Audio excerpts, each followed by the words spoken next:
sat down together at the very beginning, and as they were contemplating where they're going to go with this next game.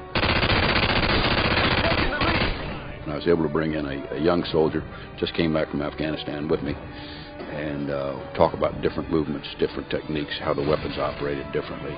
And kind of lipped some ideas, did some motion capture, or at least to try to a little bit of animation on how he moved, the difference in movement. Having those guys, seeing them, operate, bringing them to the studio, really just added to the authenticity of the game, and really made it so that the Marine Corps can take a lot of pride when they see their boys in action in Call of Duty 4 Modern Warfare. Ambush! Contact right!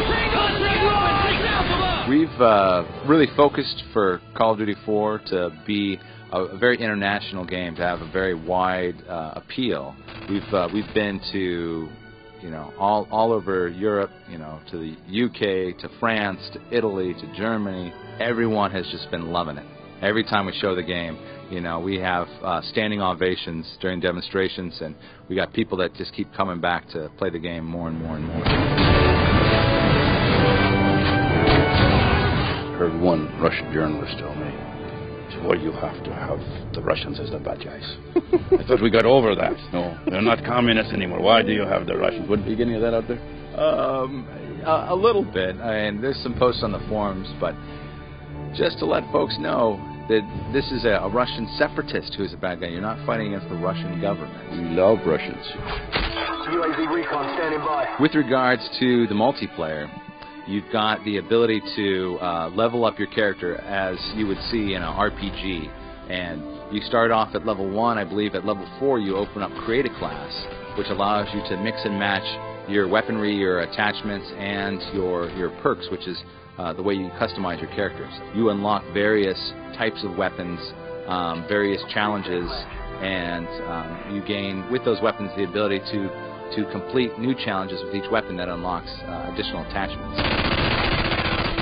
Once you actually hit the level 65 for your character, you unlock Prestige mode, which is a whole new way of playing the game. So, which I'm not talking about that right now. There's definitely that tightrope that you're walking, between fun and realism. And when it comes down to it, it is a game, and fun does have to win out. Hank can speak to several situations where we were talking about weapons in the game, like the smoke and the javelin, and he can tell you more about it. They want to modify it. Like the grenade would go off immediately without a cook-off. And of course, usually you get a 5-second delay. It's too long for gamers. And the dragon, or the javelin, tends to hop up in the air and come down from the top, but not skyrocketing like going into space and coming back down. But again, the compromise was we're going to make this fun. Where's the knife again? Time to go! Get moving! I also said, we really ought to hook a taser up to the genitalia of the player so that when he gets shot or gets a wound, it's not the little red flash on the screen, and you just see guys whimpering like sick puppies in their basement after playing the game, thinking, I don't want to do this again. But then we wouldn't sell a lot of these games. So. Oh, Hank, yeah. We've lost the lead. Maybe that's another, kit later on. It's add-on for it. Yeah. Or just get your sister a wiffle ball bat and let her walk in and nail you a couple times. We're rolling out and going to be all across the world with Call of Duty 4 Modern Warfare. So very exciting, and can't wait for fans to get their hands on it. There are guys out there doing this for real, guys and gals.